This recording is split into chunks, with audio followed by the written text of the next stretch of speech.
Hello, Dr. Chris. It's so nice to have you on the show today. How are you doing? Doing good. Thank you for having me here. I appreciate it. Beautiful, beautiful. And thank you so very much for being here. And you see, Dr. Chris, oftentimes I love to thank my guest for two things.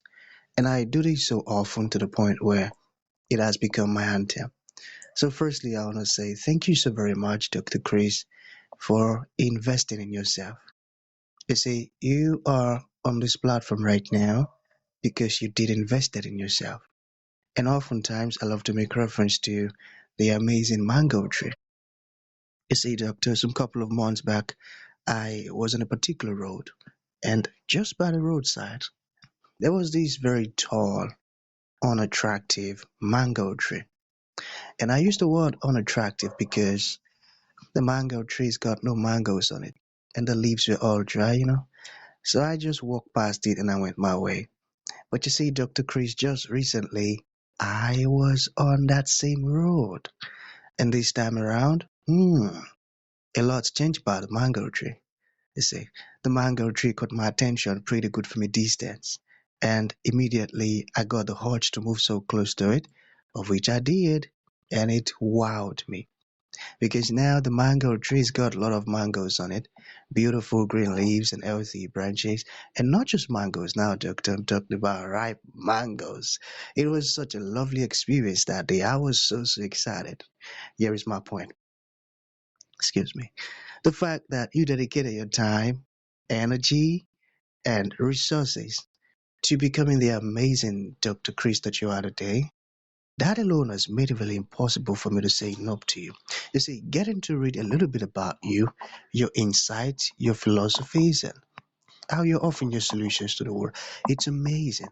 I love it. And I've got to say thank you so very much for doing that to yourself. And secondly, thank you for being here. I truly appreciate you, my man. Thank you. Thanks. I really do appreciate the opportunity to work with different people and be able to share what I have invested in myself and the time and the experience. So this is Beautiful. it's fun for me. Yeah, great. I love that. So let's get started. You see, I'm quite excited to have you on the show today, Dr. Chris, for some reasons. Firstly, my interest in knowledge seeking. I believe in order for one to transition from a terrible situation to that of a beautiful one, Doctor, I believe it takes the application of knowledge, quality information, and not just knowledge now, but the application of it. And you see, Dr. Chris, ever since I discovered that light in the Hebrew means knowledge, and darkness ignorance. I've been so keen to knowledge seeking. Why? Because I do not want to remain in the dark. So that's going to make our conversation today very important to me and even to the listeners. And the second reason why I'm excited to have the amazing Dr. Chris on the show is for the sake of the audience. You see, Doctor, we live in an age where information is as abundant as grains of sand. We've got lots of information flying out there. So these folks trust me for quality, opening, and very important information, of which I am totally convinced, Dr. Chris, that our conversation is going to be insightful and impactful. So for that reason, let's get started with your introduction. Talk to us about your personal or your professional journey, because right now we are so curious. We want to know how Dr. Chris got here. Then afterwards, I've gotten some beautiful questions for you. Okay, Dr. Chris, over to you. Okay, sounds good. Thank you. First and foremost, I'm a dad and a grandpa and a husband. And then, on top of that, I just like nature. I like hanging out. I like uh, anything to do with stars and astronomy and that kind of thing. Professionally, the way I got where I am now is I started out working as a police officer um, back in the 1980s. And then halfway through my career, I realized that if I got hurt, I saw a couple of my friends getting hurt and things happening, and so they would have to retire or they'd have to leave the police department. And so I said, man, what is my backup plan?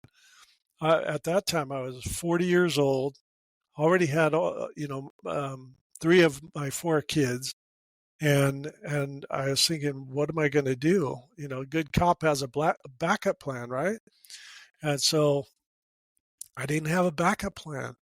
And so one of my lieutenants happened to say something about, if you want to get promoted or you want to do better in this department, you should look at your education. Well, then I started thinking about my education. So at 40 years old, I went back to school.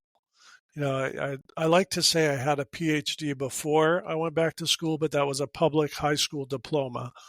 So it doesn't help you much when you're trying to get other jobs. So I went back to school. I got a bachelor's degree in organizational leadership. Then I said, oh, I'll do the master's degree too. I went and got the master's degree in organizational leadership and a graduate certificate in human resources, and then another graduate certificate in law enforcement training. And then because of that, I was able to promote to sergeant and then lieutenant, and I was involved in the traffic unit, the training unit, school services unit, the homicide team, hostage negotiations team, and all of that. I was able to apply this knowledge that I was learning in this bachelor's and master's program. And it was kind of neat because I was able to put the theories into practice. So we talk about, putting the education into practice. I was actually putting those into practice.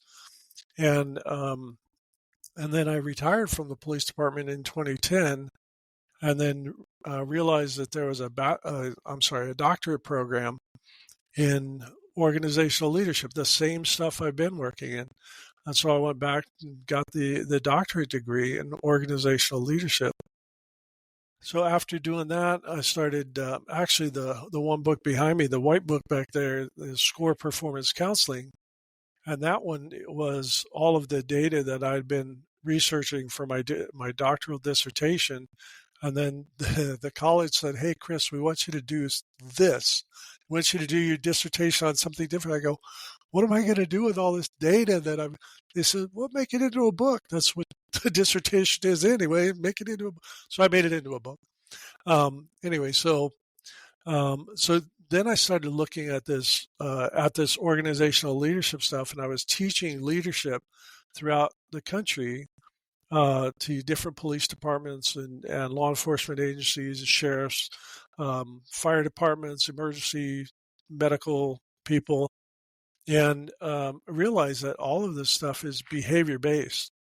And I started looking into the behaviors and behavior based leadership, and and it does come down to how do we apply it, because everything in leadership and followership comes down to what you do. And so it is behavior. And then in 2019, I started looking at, or about 2018, I started looking at followership. And what is followership? Well, followership is actually, and I've been teaching it for 7, 8, 9 years already. Followership is actually part of the process of leadership. It's not separate. It's not the opposite of. It's actual component. 3 components of leadership are the leader, the follower, and the context or situation that they have to deal with. So I started focusing on that, and that's where the other books came into play. And one is understanding behavior in emergencies or in exigencies, where you have to do something, or if there's some kind of incident where you feel like you have to do something either to save your life or somebody else's life. Why people do what they do. We all see it on videos on TV or on the internet, and we kind of shake our heads and go, why would they do that? Well, sometimes people don't think correctly, or just don't think and they just act. And a lot of times that works out even better than thinking. And then the last book is Liminal Space, and that's talking about the behavior of people who are both leading and following simultaneously. So like in my position, I currently work at a district attorney's office. I work directly for the district attorney, who's an elected official, but then I have to turn around and I have to follow the elected official, but then I have to turn around and get 165 other people in this attorney's office to go follow what we're doing. Right. So I'm leading and following at the same time. And that's where liminal space comes in, is that's almost a transition, and you have to transition from one to the other. So that's kind of how I got to where I am today. And yeah, I try to save you all the other boring details. You know, it is as though I am in a leadership and followership class just by listening to you. Thank you for sharing all of that. I am beginning to learn some beautiful stuff. All right. But there's this part I'm still curious about. Okay. What makes someone a good follower? To be a good follower is the same as being a good leader. To be a good follower, you have to do the behaviors that are necessary to achieve the goal, and including acting like a leader if you have to. If like in my position, as I'm a follower, but when the big boss isn't here, I'm a leader and I have to lead as if I were following the boss. So it's not about the role so much as it is about doing doing the correct behaviors. So and to be a good follower, you have to understand the same vision. You have to understand the same goals. You have to understand what's required to achieve those goals, what the behaviors are that you need to get those goals. It's really no different than being a leader. You're just in a different role, I guess. So a lot of it is I keep saying co-created. So leaders and followers co-create what they're doing. If you're going to do it by yourself, then you're not leading, you're not following, you're just doing it. Well, if you have multiple people and you want to achieve a shared purpose, then you have to do the same behaviors or the behaviors that help the organization or the group achieve that purpose. So the leader Mm, might be looking at a different perspective, whereas a follower may be looking at one little piece. So I think that's a lot of it is the same behaviors. the same behaviors. Mm, wow. I got that. Okay, let's look at the misconceptions, therefore. What is the biggest misconceptions about followership? So some misconceptions about followership, right? Um, it's not opposite of leadership. If you think about leadership as being the one that's setting the direction and they're going that way, if they were the opposite, they'd be going the opposite way, right? They're not going. We're trying to get everybody going the same direction, and so that's the first misconception. The second is that leadership and followership are unequal. That leadership is valued more than followership, and that's not really the case. Followership has just as much, if not sometimes more, value than leadership. If you think about an organization where you have one person out in the front and 5,000 in the back following that one person, who's going to have more impact, the one person or the 5,000, right? Followership as a whole is much stronger than just your individual leaders or leadership. That's one misconception. The other is that it's less than.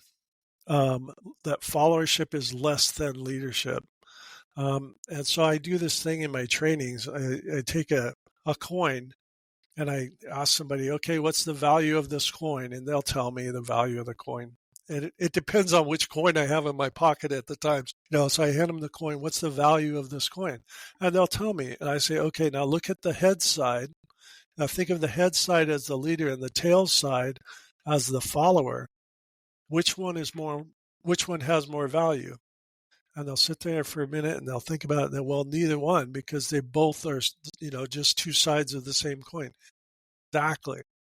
That's exactly it. And so if you think about leadership and followership, they don't have, leadership isn't, let's say if it's a 50-cent coin, leadership isn't 48 cents and then followership is only 2 cents. That doesn't work. They're the same, and you can't really split it up that way. You can't shave off a little piece of your coin and say, okay, here's 2 cents. So that's the biggest misconceptions, I think, of Mm, followership. I think I got that. I think I got that. And I'm going to meditate on what you just shared. That's a beautiful story. Okay, so we have two more questions to go. All right. Okay. Okay, so let's get personal a bit. You say, what motivated you to focus on leadership and followership? First thing is you have to look at each perspective. So if a leader is going to focus on leadership and followership, they need to understand the perspective from both sides. They don't need to do everything. They don't when I was working in the police department, my chief would he liked to ride out with the officers so he could see what was going on with the officers. And so, we had 400 employees and a lot, 280 some odd officers.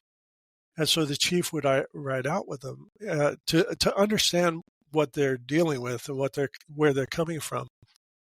Well, one day I had the one of the officers come up to me and I said, "Hey, the chief rode out with you last night. How did it go?" He says, "Man, the chief didn't even know how to write a ticket." And I mean, how can he be the chief of police if he doesn't know how to write a ticket?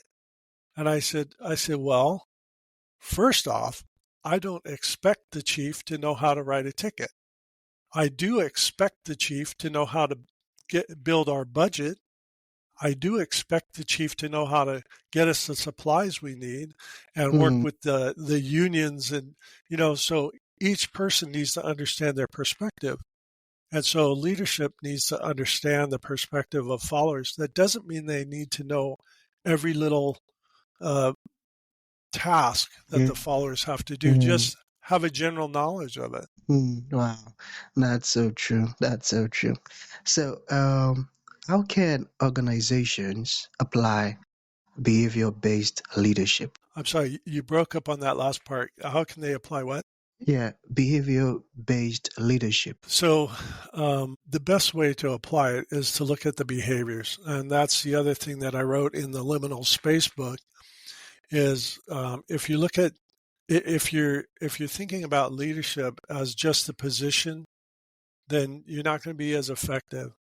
But if you think about leadership as behaviors, then what you do is you select the behaviors that you want in your organization, and you define those behaviors. Because let's use the term green, right? If I say think of something green, you may be thinking of a frog, or you may be thinking of a leaf, or you may be thinking of, and each one of those is a different color green, right? And so we have to define what we're talking about. So if you say honest, we have to define honest. So not just selecting the behaviors that we want, but defining those behaviors. Once you've selected the behaviors and you define the behaviors, then you can teach that behavior. And if you can teach that behavior throughout your organization, then you can also evaluate that behavior. And when you evaluate the behavior, if it's not what you want, then you can modify it to be what you want. So it actually sets us up for, if you base everything on behaviors, then it sets us up to understand and define it. Then it sets us up to understand what is required in that organization. And then what do we want people to do? And then we can set up our evaluations. We can set up our job expectations. We can set up our evaluations. We can set up succession planning. We can build a whole succession plan. If people know what it is that's required of them, then they can start learning those requirements. And that builds our succession plan. And then if you do that, and in the book I talk about tessellations of behavior. A tessellation is nothing more than a interlocking or matching geometric design. Like a turtle shell is a tessellation, pineapple skin is a tessellation. Any kind of repeating pattern of geometric shapes is a tessellation. And so if you have a repeating pattern of behaviors, and you can have that repeating pattern of behaviors in any level of your organization, now you've created a tessellation of behaviors that you can use throughout your whole organization. And it doesn't have to be hierarchical. It can be spread out over the whole organization. Just like a tessellation of let's say, triangles. You can interlock triangles and cover a whole plane or surface, or squares. I mean, think about a bathroom um, floor is usually tile floor, and it's usually a geometric shape, right? So, so if we use that with behaviors, or we create the behaviors that we want, you're going to create a more unified and structured organization where everybody has the same, they have the same understanding of what that means. What does it mean to be honest? What does it mean to be have integrity? What does it mean to be proactive? So once you identify those behaviors, and in the book I put in 86 different behaviors, and those 86 behaviors are behaviors that throughout my training, I kept track of the behaviors that people said are for great leaders. But then I turn around and ask them, how many of those behaviors do you not want in your followers? And they said, no, we want them all in our followers. So those are 86 behaviors that people have said we want in our leaders and in our followers. So those behaviors are in the book. And then if you use those to create the tessellations, then it's going to help you be a better leader and help your organization be stronger and more resilient and have succession planning. Beautiful. Sorry, I rambled on a little bit. Nah. That was great. I tell you. Your words are really insightful. And I would have to listen to our conversation again and again. Thank you so much. So to bring this on then, Dr. Chris, what would you like to leave the audience with, like a final thought? And to those folks who would like to make a purchase of your beautiful books or reach out to you for questions or join your programs, how can that be possible? So the final thought, my final thought is that people make mistakes. So when you do, as a good leader, people make mistakes. Don't don't take action on them right away. That's how we learn. That's how we've learned since the time we're born. We watch how other people do things. We learn things. We try it. We make mistakes. Sometimes people make more mistakes than others. I mean, it just is. So show a little grace in those kind of situations. As far as my books and where you can get my books, they're all on Amazon, Amazon.com, and they're all there. I don't sell anything out of my house or whatever, from a warehouse or anything. They're all on Amazon. Yeah, and if you need any information, you can find me on, and that has links to all my books. On the blog on that, I do go into some of these concepts a little bit more. So if you want to, just a quick, easy read and not have to buy a book, then, you could go there and look at the blog, and it has some of these. I mean, I think the books are better. They explain it better. That'll help. Plus there's other topics on there. Beautiful, beautiful. People make mistakes. Don't take actions on them right away. Show a little grace. I got that. That's profound. So that's going to be the end of the show. Dr. Chris, thank you for coming and thank you for sharing those beautiful stuff with us. It means a whole lot. Thank you. Well, thank you very much for letting me be here. I really appreciate it.